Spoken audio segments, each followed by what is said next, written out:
Friends and my dear students, welcome. आप सभी का बहुत बहुत स्वागत है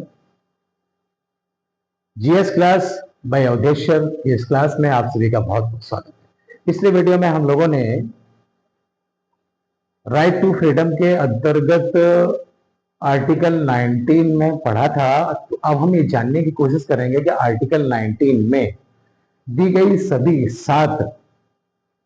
स्वतंत्रताओं के अंतर्गत, जिसमें से वर्तमान में 6 स्वतंत्रताएं हमारे पास में हैं, उनमें से आर्टिकल 19 में 19(1)(a) के अंतर्गत आने वाली जितनी भी स्वतंत्रताएं हैं उनके बारे में हम बात करेंगे। तो आर्टिकल 19 सीधे आते हैं और बात करते हैं आर्टिकल 19(1) का के अंतर्गत का से लेकर के छा तक की जितनी भी क्षमताएं हैं, उसमें से वर्तमान में 4 तक की क्षमताएं हमारे पास है।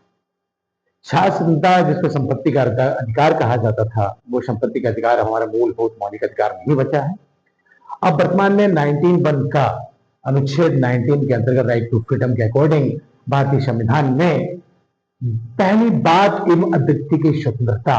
Freedom of speech and expression को हमें पढ़ना है। सबसे पहले हम बात करेंगे कि 19(1) का के अंतर्गत आने वाली जितनी भी फ्रीडम, जितनी भी क्षमताएं, राइट्स हैं, हमारे मौलिक अधिकार है, फंडामेंटल राइट्स हैं, उनके अंतर्गत कौन कौन से राइट्स आते हैं। क्योंकि मैंने आपको बोर्ड में पहले से ऑलरेडी लिखा हुआ है, तो आप इसको आसानी से समझ सकते हैं। डायरेक्टली मैं आपको बताता भी हूँ और आप सुनेंगे तो उसको समझ पाएंगे आसानी से, इजीली, कि किस तरीके से कौन कौन सी क्षमताएं ऐसी हैं जो आर्टिकल 19(1) के अंतर्गत आती हैं, 19(1) का के अंतर्गत आती है।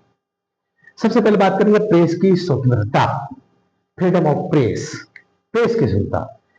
प्रेस की स्वतंत्रता के संदर्भ में शाकल पेपर्स लिमिटेड बनाम भारत संघ 1962 के मामले में सुप्रीम कोर्ट द्वारा यह निर्धारित किया गया था कि प्रेस की स्वतंत्रता है, किसी प्रकार का राष्ट्रीय अखबार, क्षेत्रीय अखबार, न्यूज़पेपर, इंटरनेशनल मीडिया के माध्यम से जो प्रिंट मीडिया है उसकी आजादी है, वो अपने आर्टिकल्स, अपनी बातों को, क्षेत्रीय खबरों को पुष्टि करते हुए, संज्ञान लेते हुए सत्ता के आधार पर प्रसारित कर सकते हैं, उनका अधिकार है।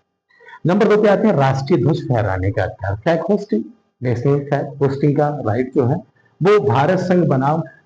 नवीन जिंदल 2004, पुनः से भारत संघ बनाम नवीन जिंदल 2004 के मामले में सुप्रीम कोर्ट द्वारा ये निर्धारित किया गया कि राष्ट्रीय ध्वज फहराने का अधिकार 19(1) का के अंतर्गत एक बात एवं अभिव्यक्ति की क्षमता के अंतर्गत आता है। उसके बाद में तीसरा वाणिज्यिक भाषण विज्ञापन का क्षमता, विभिन्न प्रकार की राष्ट्रीय अंतरराष्ट्रीय कंपनियों द्वारा, प्रिंट मीडिया द्वारा, इलेक्ट्रॉनिक मीडिया द्वारा, अन्य प्रकार की जितने भी सोशल मीडिया अकाउंट, अन्य सभी पर जितने भी विज्ञापन सामग्री दिखाई जाती है, बताया जाता है, उस संदर्भ में भी 19(1) का के अंतर्गत क्षमता का अधिकार प्रदान किया गया है। फिर हम आगे चलते हैं, जानने का अधिकार, किसी भी चीज को जानना है, सरकार द्वारा दिए गए अधिनियम, किसी राज्य सरकार द्वारा दिए गए अधिनियम के बारे में किसी प्रकार की सरकारी सूचना है, अधिसूचना है, उस संदर्भ में जानने का भी हमारा अधिकार है। भारत के नागरिकों का मूलभूत मौलिक अधिकार है जानने का अधिकार। अगला पॉइंट आता है नंबर 5, मतदाता को सूचना का अधिकार, राइट टू इंफॉर्मेशन। तो मतदाता को सूचना का अधिकार के अंतर्गत इस बात की पुष्टि की जाती है कि जो उम्मीदवार विधायिका के लिए, कार्यपालिका के अंतर्गत, विधानसभा के चुनावों के लिए या फिर राज्यसभा लोकसभा के चुनावों के लिए यदि कोई उम्मीदवार प्रत्याशी है, तो प्रत्येक मतदाता को इस बात को जानने का अधिकार है कि उसका रिकॉर्ड कैसा है, शैक्षणिक योग्यता कैसी है, दंडादेश किस प्रकार का है, संपत्ति का ब्यौरा, उसका व्यवहार, ये सारी चीजों को जानने का मतदाता को अधिकार है। सूचना के अधिकार के अंतर्गत उसे मतदाता को सूचना का अधिकार माना जाएगा और ये 19(1) का के अंतर्गत एक मौलिक अधिकार, फंडामेंटल राइट है। चुप रहने का अधिकार, चुप रहने का अधिकार, साइलेंस,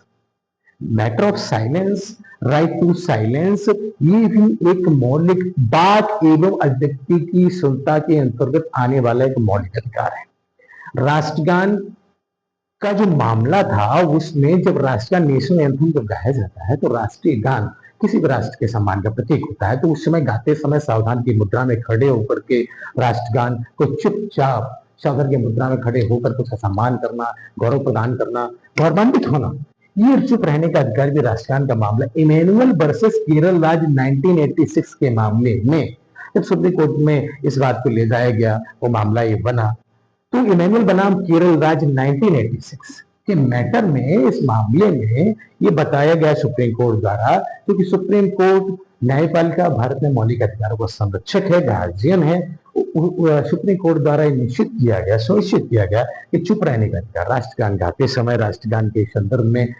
गौरव प्रदान करते हुए उसके सम्मान में चुप रहने का अधिकार एक मौलिक बात एवं अभिव्यक्ति की क्षमता के अंतर्गत आने वाला एक मौलिक अधिकार है। आगे आते हैं विदेश जाने का अधिकार। विदेश जाने का अधिकार मेनका गांधी वर्सेस भारत संघ 1978 के मामले में इस बात को पूछा गया कि क्या विदेश जाने का अधिकार वाक एवं अभिव्यक्ति की क्षमता के अंतर्गत एक मौलिक अधिकार है? तो क्लियर हुआ कि हाँ, विदेश जाने का अधिकार ये 19 का के अंतर्गत आने वाला राइट टू फ्रीडम है, हमारा मौलिक अधिकार है। सूचनाओं तथा समाचारों को जानने का अधिकार, प्रभुदत्त वर्सेस भारत संघ 1962 के मामले में क्लियर किया गया। प्रभुदत्त वर्सेस भारत संघ 1962, सूचनाओं तथा समाचारों को जानने का अधिकार। समाचारों को जानने का अधिकार, किसी प्रकार के साक्षात्कार को जानने का अधिकार, उसको प्रसारित करने का अधिकार, किस प्रकार से प्रसारित किया जा रहा है इसको जानने का अधिकार, सूचनाएं किस प्रकार के प्रसारित किए, प्रत्येक नागरिक को ये जानने का अधिकार है। समाचारों को जानने का अधिकार है, समाचारों को पुष्टि करने का अधिकार है कि आखिरकार सत्यता इसमें है समाचार में कि नहीं है, इसको भी जानने का अधिकार है। इलेक्ट्रॉनिक मीडिया के संदर्भ में दिया गया है। इलेक्ट्रॉनिक मीडिया, तो इलेक्ट्रॉनिक मीडिया टीवी, रेडियो या अन्य प्रकार के इलेक्ट्रॉनिक मीडिया साधन जितने भी हैं, उन सभी पर प्रसारित होने वाली आंखों देखा हाल प्रसारित करना, क्या इस बात की सत्ता की पुष्टि है? ये सत्य दिखाए जा रहे हैं, असत्य दिखाए जा रहे हैं, ये सभी की सत्ता की जांच करना, ट्रूथफुलनेस को जानना, ये प्रत्येक नागरिक का मौलिक अधिकार है। हड़ताल और बंद करने का अधिकार, भारतीय संविधान में हड़ताल, स्ट्राइक, बंद करने का अधिकार संवैधानिक अधिकारों के अंतर्गत आने वाला एक ऐसा असंवैधानिक अधिकार है। तो ये कन्फर्म कर लेना जरूरी है कि भारत में हड़ताल एवं बंद करने का अधिकार मौलिक अधिकारों के अंतर्गत शामिल एक असंवैधानिक अधिकार है। अर्थात जब तक कि किसी भी प्रकार से हिंसात्मक उच्छृंखल अर्थात किसी भी तरीके से वायलेंस होने की स्थिति हो, एक्साइटमेंट में नुकसान हो, राष्ट्र की प्रभुता संप्रभुता को खतरा हो, तो उस समय हड़ताल करने का अधिकार मौलिक अधिकारों में शामिल नहीं किया जाए। प्रदर्शन या धरना, प्रदर्शन या धरना, प्रदर्शन करना, धरना देना, डेमोन्स्ट्रेशन या पिकेटिंग करना, तो उस समय ये स्थिति बनती है कि पिकेटिंग या धरना प्रदर्शन की स्थिति में ये मूल अधिकार, तो हड़ताल और प्रदर्शन ये दोनों ही मूल अधिकारों के संदर्भ में 19(1) का के अंतर्गत मौलिक अधिकारों की श्रेणी में गिने नहीं जाते, इन्हें असंवैधानिक अधिकार माना जाता है। 19 का के अंतर्गत वाक एवं व्यक्ति की क्षमता के अंतर्गत हड़ताल एवं बंद का आह्वान करना, पिकेटिंग करना, स्ट्राइक करना, डेमोन्स्ट्रेशन करना, ये असंवैधानिक अधिकार है, इन्हें मौलिक अधिकारों में शामिल नहीं किया जाता, संवैधानिक नहीं माने जाएंगे। फिर आता है पूर्व अवरोधन, प्री सेंसरशिप। तो किसी भी चीज को, किसी भी मामले को समझने के लिए ये जरूरी है कि प्री सेंसरशिप, कि अगर किसी प्रकार का कोई कंटेंट है, किसी प्रकार का मटेरियल है, तो उसे भी डालना है, किसी प्रकार के मीडिया प्लेटफॉर्म पर डालना है या उसे प्रसारित करना है, तो उसकी सत्ता की जांच करना, उसे समझ लेना, परख लेना कि राष्ट्रीय हित में है कि नहीं है, किसी प्रकार की सूचना है, किसी प्रकार की सामग्री है, तो उसको जानना, परखना बहुत ही आवश्यक होता है। इस प्रकार से भारतीय संविधान के अंतर्गत आर्टिकल 19 राइट टू फ्रीडम में अनुच्छेद 19(1) का के अंतर्गत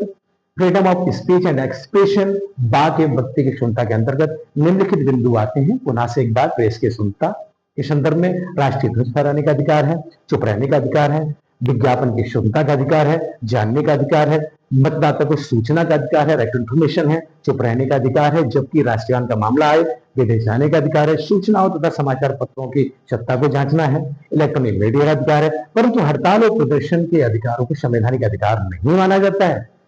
जब तक कि वो हिंसात्मक ना हो, इससे राष्ट्र को नुकसान हो। अब चूंकि 19(1) के अंतर्गत आने वाले ये सभी जितने भी मौलिक अधिकार हैं, इन मौलिक अधिकारों को भारत की राज्य द्वारा, राज्य अर्थात राज्य से तात्पर्य हमारे भारतीय संघ सरकार द्वारा